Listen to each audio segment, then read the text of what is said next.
Hello everybody, I'm Tarhaka Amaana El Bey, and today we're going to discuss the mechanics of an irrevocable common law trust. You gotta excuse me because the lights is bright up in here. Anyway, we got this thing lined up for you. This diagram was taken directly from a book called The Art of Passing the Buck 2, The Blueprints.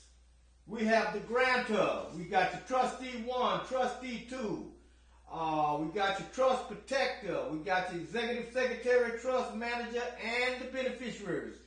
This irrevocable common law trust is good for a period of 25 years before it's renewed.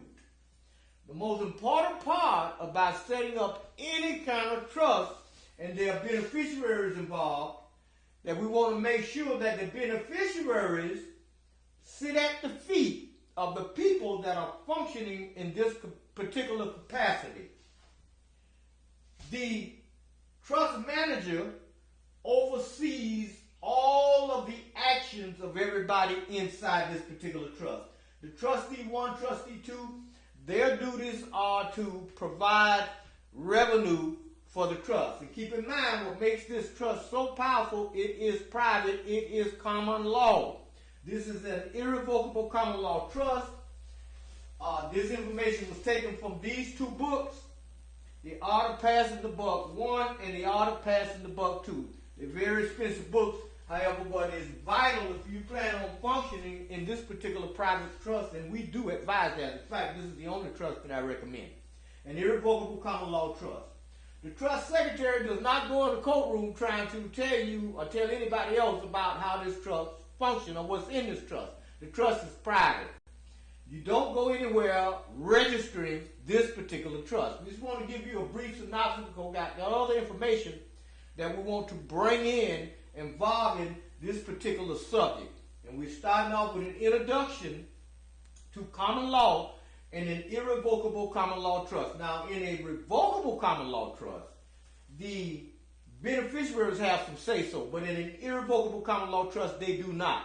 But what they are supposed to be doing is learning, because when you do your declaration of trust, which should be, by the way, no less than 30 pages, all of the rules and regulations and guidelines, do's, don'ts, who gets this, who functions in this capacity, everything is supposed to be spelled out in that trust, including the trust certificates. All that's supposed to be understood.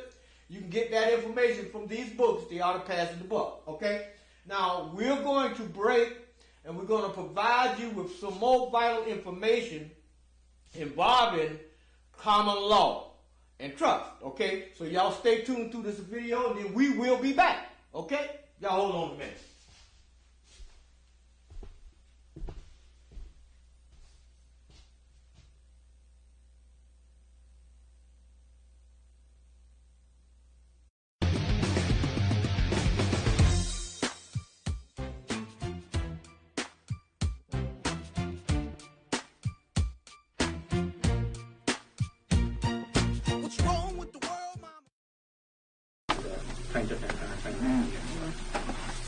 Good morning. I'm Private Attorney General Anthony Williams. I'm appearing here on behalf of Mary Joan McCoy and Don Bayal. I'm a Private Attorney General as codified in Title 42, USC 1988, which means that I am not a member of the Hawaii Bar Association nor the American Bar Association. I do not have a license to practice law because there is no such license. Neither does the plaintiff attorneys have license to practice law. What they have is a certificate of admission or a membership dues to the Bar Association to basically practice before the bar. So you're not a member of the Hawaii Bar? No, sir, and I do not have to be. You're not practicing in court? I'm not practicing, sir. I perfect the law.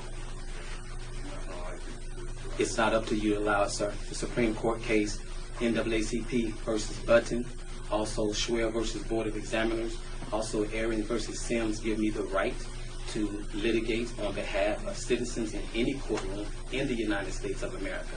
Have you practiced before any of the other judges? I have always, yes I have. I've not practiced, I perfect. I let attorneys at law practice, but I perfect the law. But I have been before Susan Mulway and also Rhonda Nishimura. They had no choice. you reported to the Attorney General's office yet? I went to see David Louis personally. He was scared to see me. He was what? He was scared to see me. He sent an assistant out to talk to me. And what was the result of that meeting? I'm still waiting for him to get back with me before I file an injunction against him. You want the judge's report to that point? You reported to the Attorney General's office? No, I went to the Attorney General's office because of the fraud that has been perpetrated against the people of Hawaii. So I've been proactive. Who's next to you right now? This is my Assistant Private Attorney General, Hep Gwynn. And we both are certified through the Secretary of State or the Lieutenant Governor. And who's behind you? The Almighty Creator, Yahweh Elohim Yahshua. Who are the people behind you? These are the defendants. What are their names? Mary, Nakoa, and Don Baya.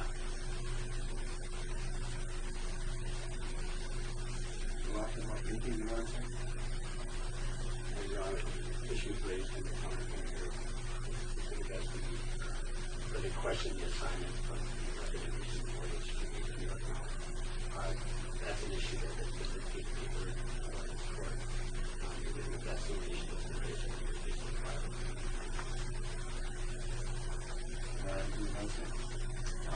Your Honor,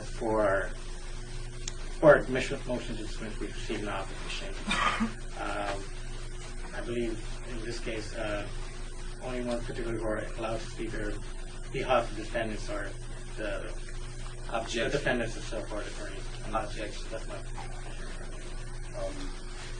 Who's deeper in the floor, man? Who's deeper in the floor? Somebody's not listening to the floor? Anything you want to say? Is there anything you want to say? You don't have to say I anything. ain't asking her, I'm not talking to you, sir. Anything you want to say, Ms. Nakoa? No. What you, Ms. Baya, or anything you want to say? You have to speak up, please. No. What's your first name? Also, So you have a licensed lawyer, okay?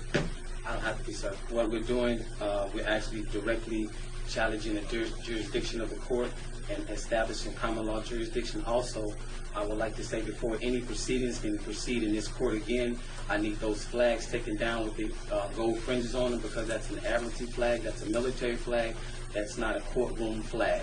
So under Title 4 USC 1, you do not have the authority to display those flags. Only the President of the United States, as Commander-in-Chief, can have the American flag with 3 gold fringes on around it. And also a trial by jury is demanded. So I'm going to ask you to step behind the door. You're not going to be behind the shirt. I'm going to ask you to step behind the door to this one. Why are you asking me to step behind the door? I'm asking you to step behind the door. You're not a licensed lawyer to practice. Okay, I just gave you the Supreme Court cases, sir, that says I'm not. Now, what I'm going to do, I'm going to file a motion to recuse you because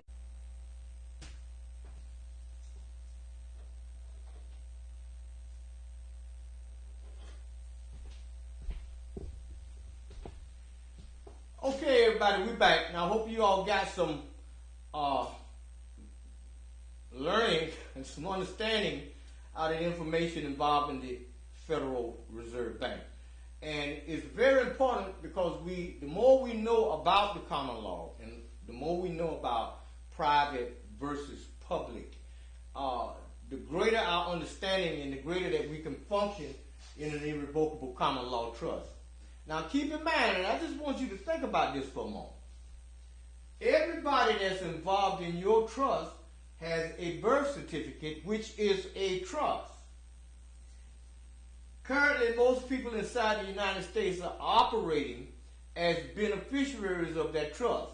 However, what if they learn how to become the grantor of that particular trust and to administer or set up trustees to carry out their law involving that trust as a grantor of the trust?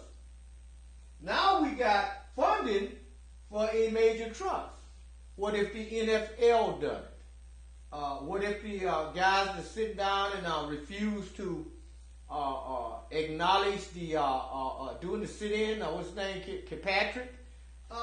They set up that trust there. Interesting, huh? Okay. Once again, I want to advise you and to recommend you to get these two books, The Art of Passing the Buck, so you can learn how this thing is done, and you will know what you are doing, and you got reference materials to go back to. Now we're going to go into a few more details involving this, because I've searched over the internet, and I have yet to see anybody come out and just do an outright video. And I'm not saying it's not there, but I haven't seen video on somebody doing an irrevocable common law trust. So we want to bring this thing out. Now, to get all of the mechanics that you're going to need, all the documents that you're going to need, and all of the education that you're going to need involving dealing with the trust, you want to go to www.newdebtelimination.com. That's newdebtelimination.com. Okay? Now, the grantor don't go around signing no checks. Don't do that. That's done by the other members of the trust. If you're going to function as a trust, you're going to function in a organizational capacity.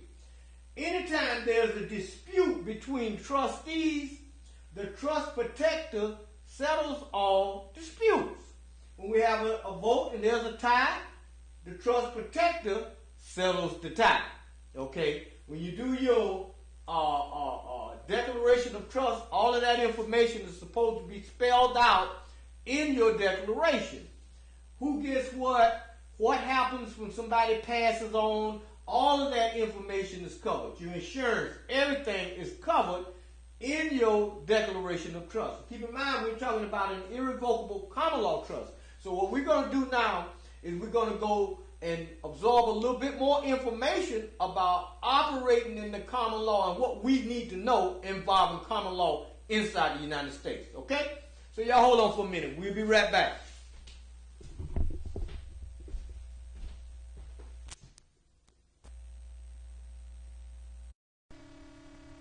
I'm David Merrill, and I'd like to speak for a moment about the Federal Reserve Act written in 1913 and the remedy found therein, and how to apply it today.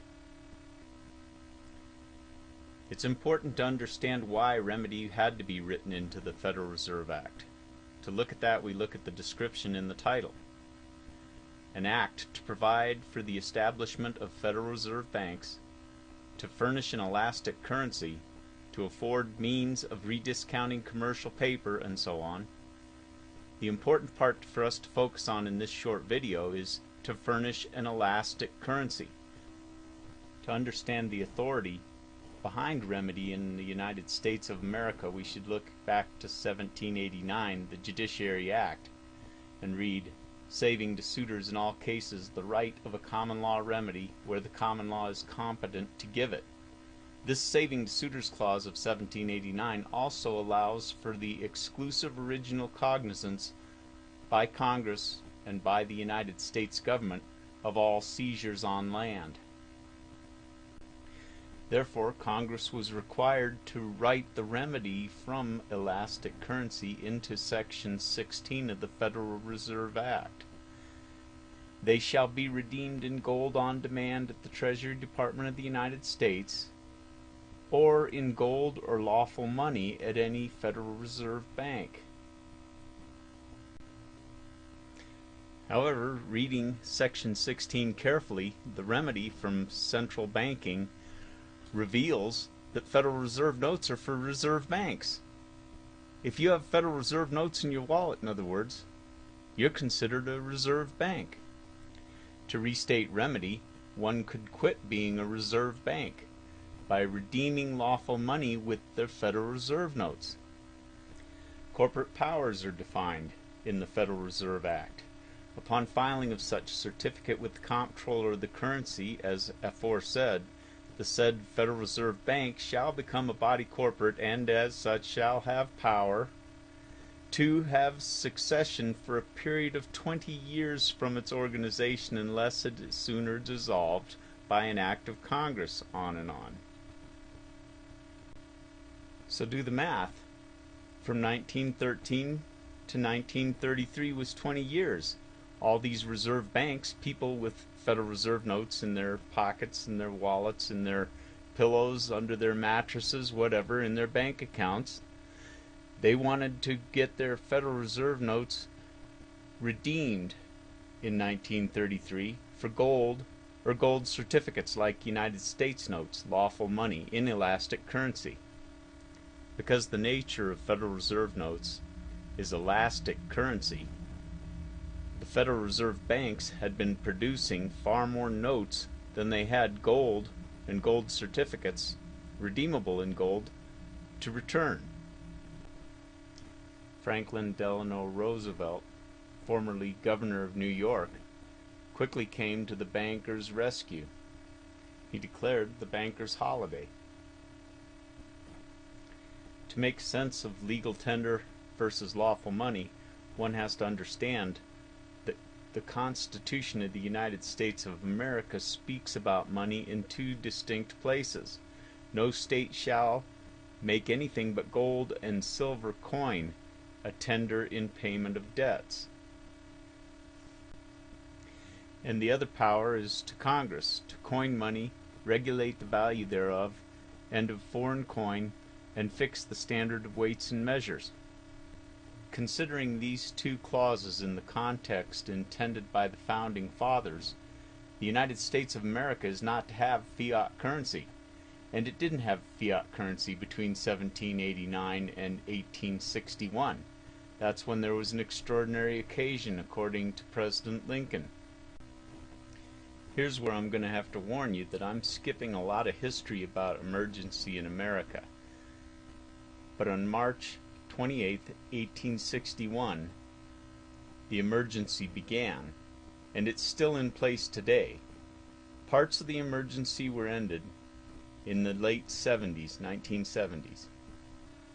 But in the stipulations at the end of this act from Congress, we find that the Trading with the Enemy Act, Title 12, Sections 95A, and so forth, about the banker's holiday.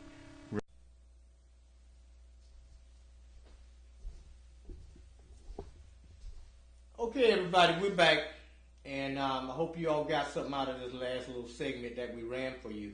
Just want to give you a brief synopsis of how common law functions. There's still quite a few people out here in the United States that don't understand the difference between legal and lawful, and private and public, and legal, illegal, and what's lawful and unlawful. And what we want to do is to make you fully aware of what's available to you. Also, to fully understand and function with this type of trust, we want to have information. And we provide that information for you at newdebtelimination.com. When you go to newdebtelimination.com, look up top, you see a little donation button, click on that, and you'll go to a page that has a disclaimer and a complete listing of everything that we have to offer there.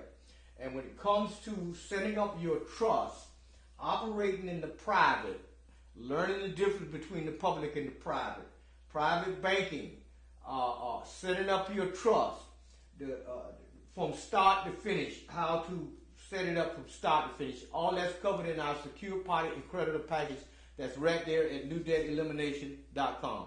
I hope I've given you some insight on this stuff. We didn't cover everything on here, but it's pretty much simple. The only thing that you need to do is to understand how each one of these people in this particular type of trust functions. And when you get the functionality, then you're able to set up your trust and to become successful with your trust. And I highly recommend these two books. Okay, once again, The Art of Passing the Buck 1, Volume 1, and The Art of Passing the Buck, Volume 2.